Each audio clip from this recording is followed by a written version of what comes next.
Welcome back, everybody, to the Miami Marlins franchise here on MLB The Show 23. We have just kicked off Season 3 of the series, and so far the team has been fine. We currently have a record of 8-8, getting through our first 16 games of the year with a notable 20-1 win in there against the Oakland A's. We've won 3 in a row in St. Louis, so we are feeling good here as we get through the rest of April today. We are third in the National League East with the Braves and Phillies ahead of us. Those two teams are the two highest-ranked teams in the entire league, and it is expected that they will be at the top of the division.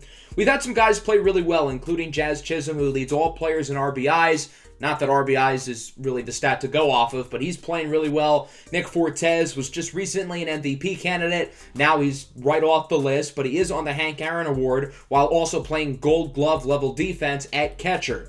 Woody Landry made his big league debut, and so far he's been up and down, which should be expected for a 19-year-old who hasn't played above Double-A yet. Hopefully he can get into the Rookie of the Year race sooner rather than later because I know he has the capability to do it. Our team stats offensively are really good across the board. We're third in average, second in hits, first in dingers, ninth in on-base percentage, got to draw more walks, third in slugging percentage, and we are tied for sixth in runs. I feel like a lot of those numbers might be inflated with our 21-game performance against the A's, but still, it's good to see the offense playing well. Sandy Alcantara has also been playing well. In 4 starts, he's 4-0. He's thrown 2 complete games. His ERA is at 1.36. He's thrown 33 innings, so he's averaging over 8 innings per start. He's been great. On the flip side, the rest of the rotation's been pretty bad. Other than Trevor Rogers, who's currently a little bit dinged up, the bullpen's been pretty solid, but really everybody other than Sandy on the rotation has to pick it up.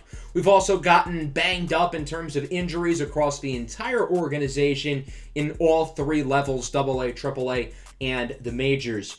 We're going to be going through a lot today as we get through the rest of April. We're going to take our first look at this year's draft class, take a look at some of the high school players within this group. I want to take a look at this series here against the Kansas City Royals as Trevor Rogers is healthy. That's good to see. But I wanted to play against Kansas City for one specific reason.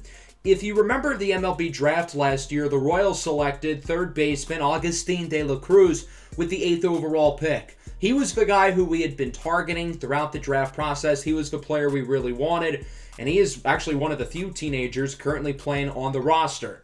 Gus is already on the big league team at just 18 years old. He's gotten off to kind of a slow start, only hitting 200, but he is a phenomenal offensive talent. The Royals have him hitting the leadoff. Interestingly enough, I'm not entirely sure what the thought process is there, but he gets on base, so I guess that's their reasoning, and I guess that would be a pretty good reason.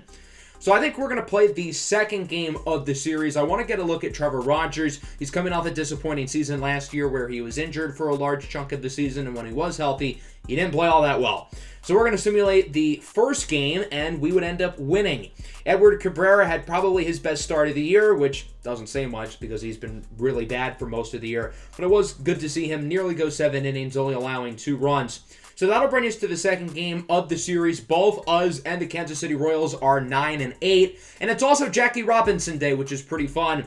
Obviously, Jackie Robinson, a pioneer, not just really in baseball, but in society as a whole. We all know how much of an impact he has brought to the world, let alone the game of baseball. Everybody's going to be rocking the number 42 today. Of course, that is the number that Jackie wore, as I assume all of you know. Otherwise, you guys must be living under a rock or something.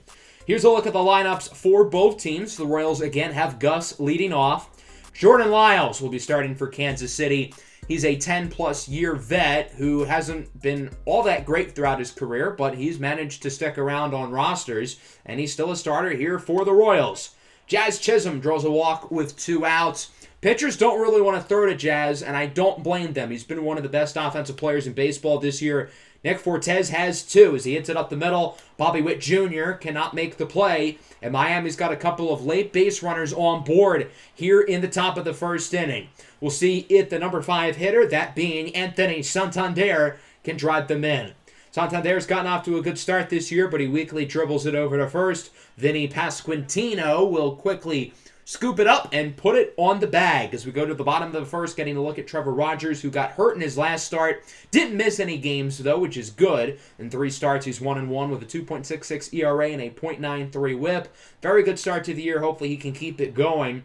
as Agustin De La Cruz gets his first at bat of the game, a fly out to left, caught by Brian De La Cruz. No relation between the two of them. Vinny Pasquantino singles into right, so the Royals have their first base runner of the game. We'll see if they can strike first here in the bottom of the first, as that'll bring up Salvador Perez, the longtime Royals catcher who swings and misses. Into the second inning now, here is the rookie, Woody Landry's first at bat of the game. He goes down on the slider. Nice pitch by Lyles. That'll bring up Jesus Sanchez, who crushes this ball into right. And that one is out of here. A solo shot for Jesus Sanchez, his second of the year. And the Miami Marlins are on the board first here in KC. They lead at 1-0 as it goes 402 feet. Jesus Sanchez has only driven in 2 runs this year, both of which have been off of solo home runs. And this is coming off of the season last year where he was a full-time everyday player, and he only drove in around 50 runs. I don't know why. He's just allergic to driving guys in. It's kind of weird. Bottom 2, Richie Gilliland gets things started for the Royals as it one hops off the wall. He'll make it to second with a double. Gilliland was a Season 1 draft pick of the Royals, made his debut last year at 18 years old. Now he's a full-time player here at 19, which more so speaks to the state of their roster being pretty bad. Drew Waters swings and misses, and then Nate Eaton grounds it over to short. Jazz Chisholm playing short today makes the play. And Trevor Rogers gets through the inning with no harm done as the Marlins lead at 1-0 going into the third. Jazz Chisholm's up as he's got a full count. Drew a walk in his last at bat, and he hits this one high and deep into right center. Back at the track, at the wall, it's caught. That one looked like it had a chance to make it all the way, but it just does not quite have enough carry. Nick Fortes is up now, got a base hit in his last at bat, hitting near 400 on the year, and he strikes out on the slider. 1-2-3 inning for Jordan Lyles. He retires the side, and the Marlins hold on to their 1-0 lead. Bottom 3, Agustin De La Cruz strikes out. Good pitch by Trevor Rogers. He got him on the high fastball. And then Michael Massey, the following batter, sends this ball into the masses. Solo home run for Massey, his 7th of the year. He's gotten off to a great start, hitting the ball for Kansas City. His power has seemingly come out of nowhere. This was a minor league journeyman who was recently called up, and he has been flourishing for the Royals.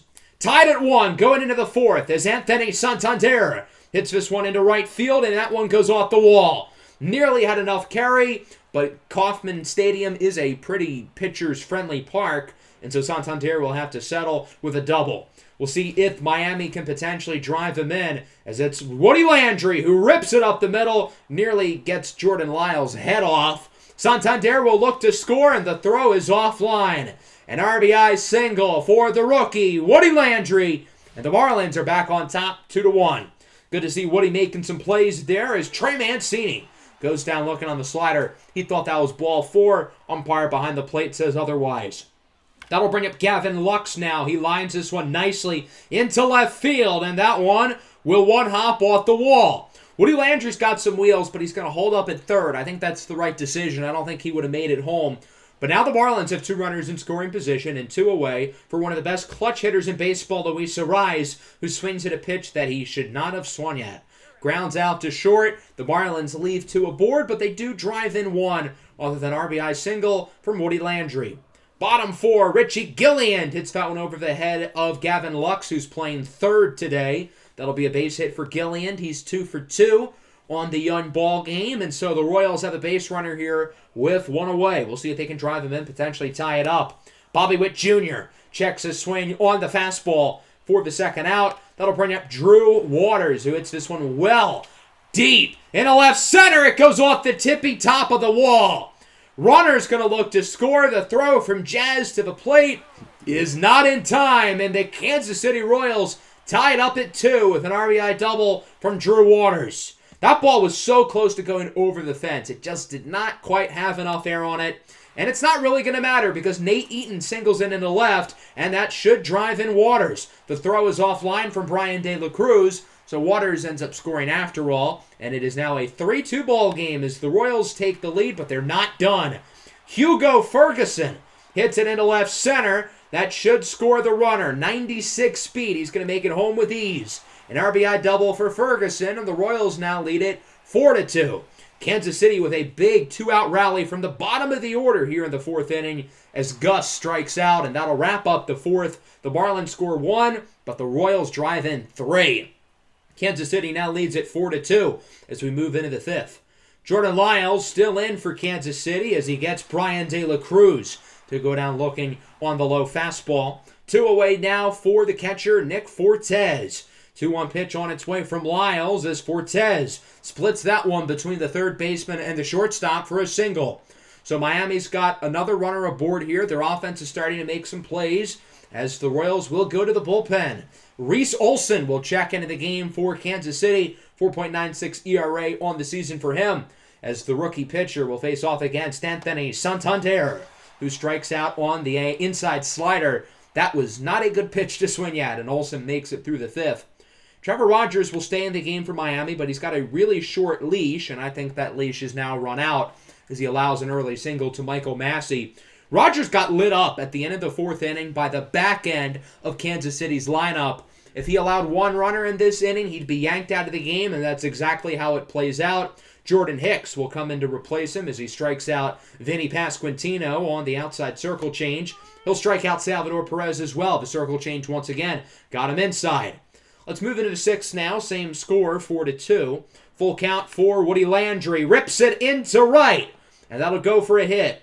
Woody Landry's been a little bit inconsistent when it comes to his contact so far this year, but he's 2 for 3 today with a pair of singles. Not a bad game for the Rook. That'll bring up Jesus Sanchez, who homered earlier in the game. He will single into right field, and so the Marlins have a pair of base runners on to start the inning. They've got to capitalize, take a dent into this lead. They cannot afford to fail on this opportunity.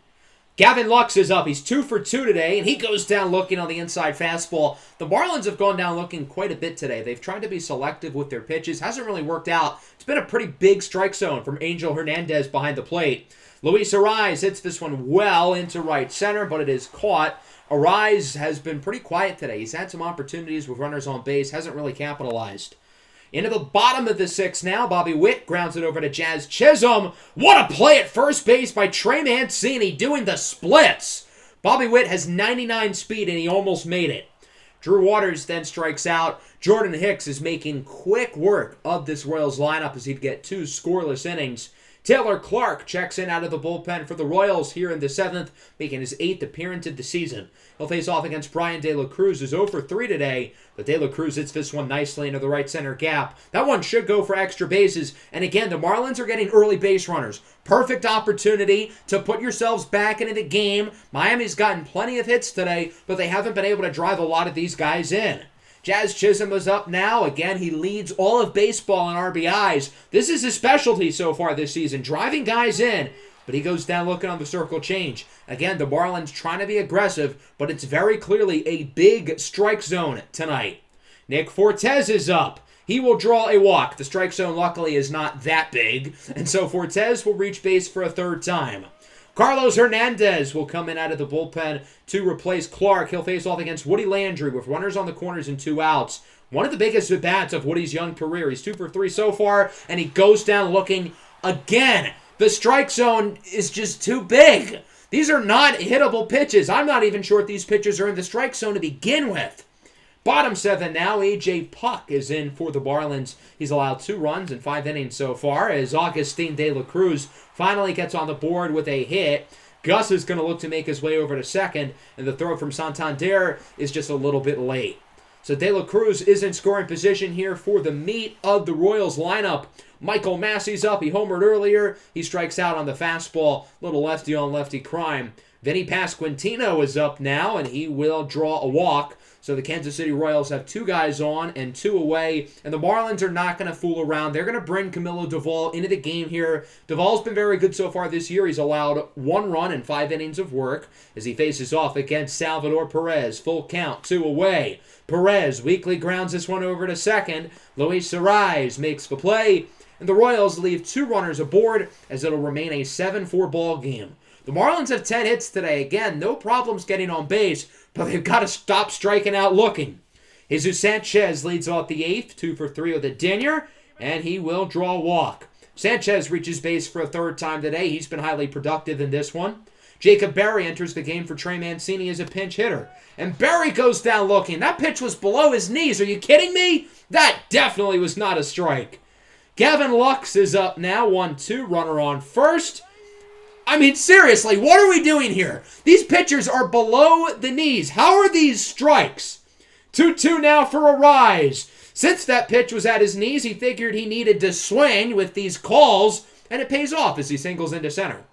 So now there's 2 runners aboard and 2 away. What an opportunity here for Brian De La Cruz, who's one of the worst clutch hitters on the team. Full count, got him looking, curveball below the knees. I mean, seriously, it's one thing if the officiating is consistent for both teams, but this has only been a problem for us here today. Bottom 8, Camilo Duvall will stay in the game as he allows a hit to Bobby Witt. I did not intend for that to rhyme, but it did. Bobby Witt has 99 speed. He's a stolen base threat. He could be a threat if the Royals get a big hit, as Drew Waters gets hit, but he swung. And then he strikes out on the very next pitch. Camilo Duvall is lucky. He's swung at that one pitch as he makes it through the 8th. Josh Taylor is in for the save here in the 9th. With 2 away, he'll face off against Anthony Santander, hitting from the right side of the plate as a switch hitter. 1-2. Marlins down to the final strike, and it's only fitting he goes down looking, and the Kansas City Royals win it 4-2.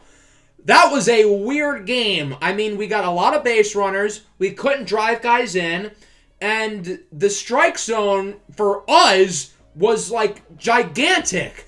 Anything close to the edge is called a strike, but the Royals did not seem to have that issue. We had 14 strikeouts today. At least 8 or 9 of them had to have been looking. I mean, I don't know what to say. The bullpen was great. The offense was great in terms of getting contact, but Trevor Rogers kind of struggled, and we didn't do well with guys on base. Jordan Lyles was okay. The bullpen for the Royals was phenomenal. So we're now 9-9. We're going to do some simulating, wrapping up the Kansas City series. We've got 4 against the Giants, 3 against the Angels, and then 3 against the Seattle Mariners. We would end up doing pretty well in that stretch. We lost to the Royals, but we won the other series. We beat the Giants 3-1. This game in particular, very fascinating. Edward Cabrera, 8 scoreless innings. He's back after his slow start. We took 2 of 3 against the Angels, 2 of 3 against the Mariners. So we're now 16-13. We're second place in the division, half a game behind the Phillies in first, while the Braves are, interestingly enough, in third. So now we're going to take a look at our first prospect profiles of the season. We're going to take our first look at this year's draft class. It's a really fun and talented group. And today in specific, we're going to be going over some of the top high school prospects in this year's draft. So we're going to start things off here with a potential sleeper in starting pitcher Tyrell Berry, who's projected to be the 35th pick, and the Marlins do have the 35th overall pick, fittingly enough. But I think Berry could be one of the 10 best players in this draft. We got to look at him at the Perfect Game All-Star Showcase in San Diego, and he was really impressive. He's had a very good season on the mound as a high school senior, and I think he could be a perfect fit for what we look for in pitchers. Great walks per 9. He's got very good control in the strike zone, and I think he could end up being a steal. Peter Gillis at second base is another guy who will likely be a candidate for Miami's second pick at 35 overall. I like Gillis' skill set. I think this is somebody who can be a potential top-of-the-order guy. In the same Perfect Game All-Star Showcase, he hit a dinger, but that's not really the style of his game. His style is contact. He's got good plate skills, good vision, good discipline. He's got really good speed, and he's a solid defensive player as well. I think he can probably play both second base and short, so his versatility in the middle infield will be nice. I think he's definitely got the speed and range to be able to cover shortstop. Richie Vasquez is an interesting player. He's a switch-hitting outfielder from New Jersey. He also played in the Perfect Game All-Star Showcase, and, well, he also hit a dinger. Power is the name of Vasquez's game, and he's got great power from both sides of the plate, which I think is a really big advantage for him. He's about equally as good against righties and lefties. The contact could use some work, but I think it's solid enough. His plate skills could use some work, but I like what he's got with his defense, his speed, and all around his physical attributes. I think give him a really high ceiling. Starting pitcher Jose Benitez is another guy who I look at more as a sleeper. He's from the Dominican Republic. He moved over to the United States as a high school junior, where he's been playing for the last 2 seasons. On the under-18 Dominican national team, he's really impressed scouts. improving his draft stock. He'll probably be picked in the second round this year, and I think he's another guy who could be in play at 35. If not, he could also be in play with the Marlins' true second rounder, 53rd overall, if he's available. We're going to save the best for last, and Kurt Kellenberger is far and away the best player in this draft, regardless of age, skill level, country, whatever. Kurt Kellenberger could be the next MLB superstar. This guy does everything. He is a five-tool superstar.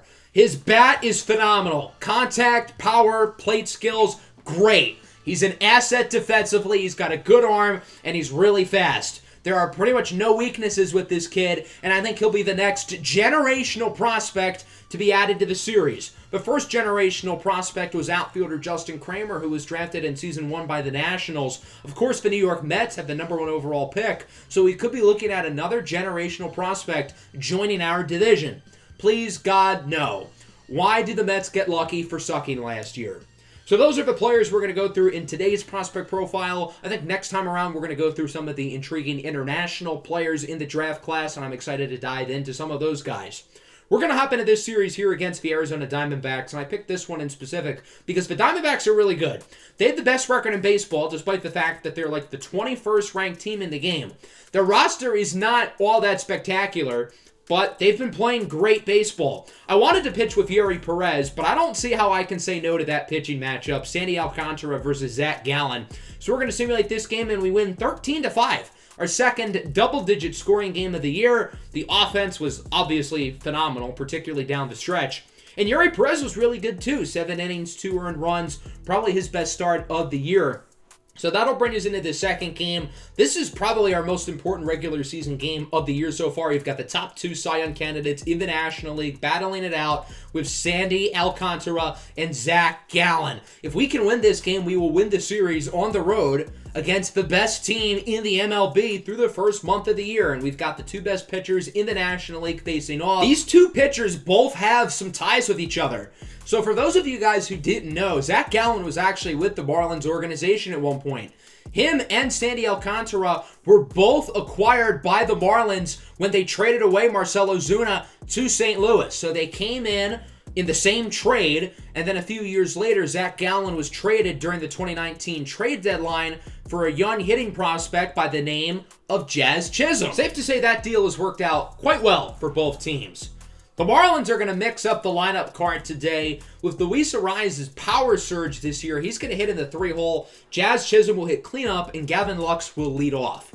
So we're going to take a look at Zach Gallen first with the Diamondbacks. In 6 starts this year, he's 5-0, 1.8 ERA, 0.84 whip. He's one of the best pitchers in the game, and he's been one of the best for a while. He's going to make a whole lot of money when he's eventually a free agent. So that'll bring up Luis Arraez, who's hitting in the 3-hole. He has 7 homers this year while still hitting .389. That leads the National League. He pops this one into center, and it'll be caught by another former Miami Marlin, Harrison Bader. A quick 1-2-3 inning for Zach Gallen as we go to the bottom of the first, taking a look at Sandy Alcantara, who's been just as good as Gallen has this year. In 6 starts, he is also 5-0, 1.85 ERA, .82 whip. The 2022 Cy Young winner is looking for another trophy to add to the mantle. Alex Bregman grounds this one up the middle. Tough play for Arraez, and the throw to first is not in time. An infield single for Bregman, and so that'll bring up Matt Chapman. He hits this one well into left field, and it is just barely foul by 6.7 feet. Not quite enough, and he will then go down on the inside sinker. Sandy Alcantara gets him swinging out of his shoes. That was a close one. The Diamondbacks nearly were able to take an early lead, but it's still scoreless going into the second.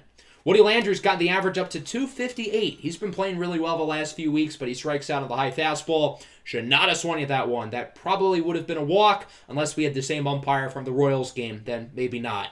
Anthony Santander hits this one well into left field, beats the shift perfectly, and it is caught on the warning track by the Diamondbacks. Another good inning for Gallen. We'll go to the bottom half of the frame. Gabriel Moreno grounds this one over to short. Lux bobbles it, and the throw to first is in time. Nearly an error for Lux, but he's able to make the play. That'll bring up Harrison Bader, who's been even worse offensively this year than he was last year with Miami. He hits this one solidly into right, and Jesus Sanchez will come down with it. Sandy Alcantara retires the side, and so far both pitchers look as advertised. Let's move into the third inning. We'll see if either team can get some scoring going.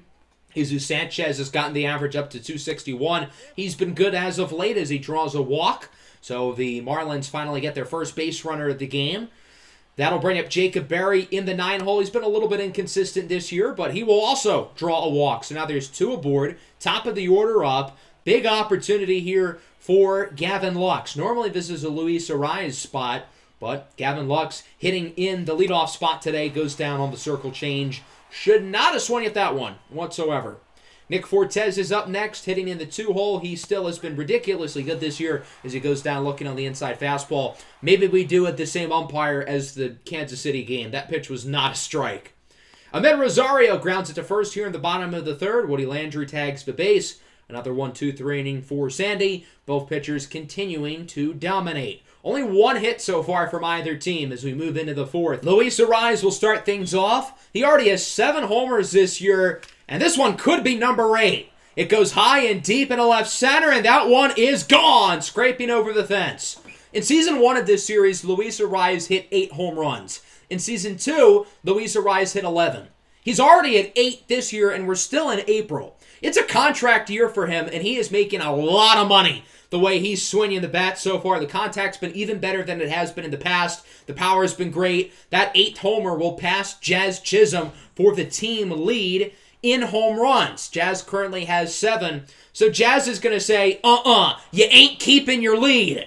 Jazz Chisholm with a no-doubter and a bat flip as that one goes over the swimming pool for his 8th home run of the year. He saw Luis Arraez go deep, and he's going to one-up him. Both players now with 8 homers this year, as that one was a no-doubter, unlike Luis Arraez' homer. 435 feet for Jazz, and the Marlins lead it 2-0. Back-to-back homers for Miami, and the offense clearly has awoken. Zach Gallen had a no-hitter going into this inning, and now, so far, the Marlins are smacking it all around the ballpark. Woody Landry will look to make it 3 in a row, and he will not be able to as he strikes out looking on the outside fastball. 2 away now for Jesus Sanchez. He's got a 2-2 count, and he swings and misses on the knuckle curve. Good inning, though. The Marlins get 2 with back-to-back homers. First from Luis Arraez to lead off the inning, and then the very next at bat, Jazz Chisholm going deep, both of them with their 8th homers of the year. These 2 guys have probably been Miami's 2 best offensive players this year. Nick Fortes right up there, too. Let's go bottom 4. Adam Frazier lines it to third. Good play by Jacob Berry. While Zach Gallen appears to be slowing down a little bit, Sandy Alcantara still looks dominant. He will walk Alex Bregman, though, so the Diamondbacks get a base runner. That'll bring up Matt Chapman. He goes down looking on the inside circle change. Good pitch by Sandy Alcantara. That'll bring up Christian Walker, the power-hitting first baseman who grounds it over to Gavin Lux. He'll send it over to first. Good inning for Sandy Alcantara. He allows a walk, but nothing more, and it will remain 2-0. We'll see if the Marlins can look to extend their lead here. It's going to be challenging with a guy like Zach Gallen on the mound. His pitch count is starting to get a little bit high, though. It's now at 90 as he faces off against Jacob Berry. Walked in his last at-bat. This time he strikes out on the circle change. Good pitch by Gallen, who's getting back into a groove after allowing the 2 homers. Gavin Lux goes down on the circle change as Gallen retires the side here in the 5th, and it'll remain 2-0. Harrison Bader, the master Bader, is up here in the bottom of the 5th. He singles into center. So Bader's got himself a hit. He's also pretty fast, so watch out for the potential stolen base here. And Alec Thomas will ground this one to second. Luis Arraez should try to get the one out at first. Instead, he goes for the double play, and it backfires because both runners are safe. Both of these guys have blazing speed. That's not good. Stuart Fairchild goes down looking on the fastball, and Ahmed Rosario strikes out on the fastball. So Sandy Alcantara basically has to get 4 outs in that inning, and he will. Good inning for Sandy as it remains 2-0, and we will move into the 6th. Both teams with just 2 hits in this game. Both of these pitchers truly the real deal. So Zach Gallen will be taken out. He'll be replaced by Kyle Hendricks, who was a great pitcher for a while with the Chicago Cubs. He'll retire the side, finished off by a Jazz Chisholm strikeout, swinging at a pitch in the dirt. Bottom 6. Frazier lines this one into left for a hit. The Diamondbacks offense is starting to play a little bit better. They're at least showing signs of life. They haven't been able to score, but at least they're starting to get some hits. Chapman will draw a walk, so that's 2 runners aboard here and 1 out. Christian Walker now strikes out on the inside slider. Great pitch by Alcantara. We'll see if he can get out of the inning as Gabriel Moreno hits it well into right. That one's going to drop. 1 run will score. A second one will look to join. The throw from Arise is in time. They got him. So Chapman is out trying to go home, but Moreno still drives in 1. So the Diamondbacks cut the lead in half. It's now 2-1 moving into the 7th. Woody Landry is up. He's 0 for 2 with a pair of strikeouts. There's the hat trick. These low pitches are really getting the Marlins today. Anthony Santander now hits this one into left center as that one will go off the wall. Another double for Anthony Santander. We might as well call him Tony Two Bags with all the doubles he's been getting. And so the Marlins have the runner in scoring position. That'll bring up Brian De La Cruz now. 2 away. Santander on third. And he will weakly pop this one up. Christian Walker should be able to make the play. And he will. So it remains 2-1 going into the bottom of the 7th. We'll see if the Marlins keep Sandy in the game or if they'll go to the bullpen. Alcantara is going to hang in there. He's over 120 pitches as Thomas grounds it to short. Lux bobbles it. This time the throw is not in time, and that'll be an E6. So Alec Thomas, the speedster, is aboard. 85 speed. He's a threat to steal. He's going to head for second, and he's safe. Good play by Nick Fortes, but Thomas is just a little bit too fast there. Stuart Fairchild grounds it over to short. Gavin Lux will make the play this time, but the Diamondbacks do have the runner in scoring position. We'll see if they can drive him in and tie it. Ahmed Rosario hits this one high into center. Jazz Chisholm's under it, and he will make the play. So despite the error, the Marlins will not allow any runs. That'll likely wrap up Sandy Alcantara's night. 7 innings, 1 earned. Typical day in the office for Sandy. We'll see if the Marlins can add some run support and look to win this game. Kyle Hendricks is still dealing here in the 8th. He retires the side. Fortes strikes out, and it remains 2-1. Camilo Duvall will check in at the bottom of the 8th. I'm pretty sure the Diamondbacks are relieved that Sandy's out of the game, but now they're going to have to face off against Duvall, who strikes out Alex Bregman, and then probably Liam Hendricks in the 9th. So the Diamondbacks can't get too excited. Duvall looking to make it through the inning as he strikes out Matt Chapman on the outside slider. 1-2-3 inning for Camilo Duvall, who continues to be a great offseason acquisition for Miami, and it's still 2-1. Austin Adams checks into the game for the D-backs. He started the year as their closer, 9 save opportunities, and he blew 5 of them. Has not played very well this year. He's got an ERA in the 6s. It feels odd to put him in here in a 1-run game as they'll get Luis Arise to go down looking. Arise thought that was a walk. I thought so too. Jazz Chisholm, 3-1 count, hits this one sharply into center, and Bader cannot make the play. Jazz Chisholm on his high horse, rounding second, headed to third, and he will make it with a stand-up triple. The Marlins now have a runner 90 feet away from home, and a speedy one at that. Jazz Chisholm with already his 5th triple of the year. So that'll bring up Woody Landry. He has a hat trick, 0 for 3 with 3 strikeouts. Has not been his night. Landry with a rocket into right center field, and that ball is gone. It splashes into the hot tub.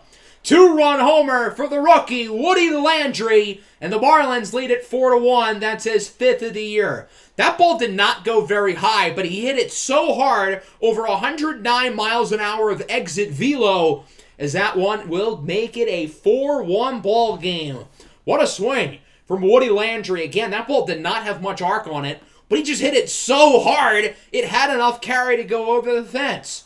Let's take a look at this replay here. As you can see, it goes into the hot tub. If you want a closer angle, right there. Unfortunately, nobody was in the tub, or the pool for that matter. I'm not sure why. It's a nice April night. Who doesn't want to go in the hot tub at a ball game, am I right? Full count for Jesus Sanchez. He takes a big swing and a miss, but still a good inning. The Marlins drive in 2 off of the homer by Woody Landry. They lead at 4-1 going into the bottom of the 9th. A pretty easy save opportunity here for Liam Hendricks as the Marlins lead by 3. The Diamondbacks offense hasn't been all that good today. Hendricks is a 2-time reliever of the year winner in 8 games and 8 innings this season. He is 8 of 8 on save opportunities and has only allowed 1 run. Very good stuff from the free agent signing as he will walk Christian Walker.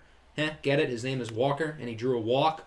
Well, he's going to be out here along with Gabriel Moreno as the Diamondbacks ground into a 4-6-3 double play.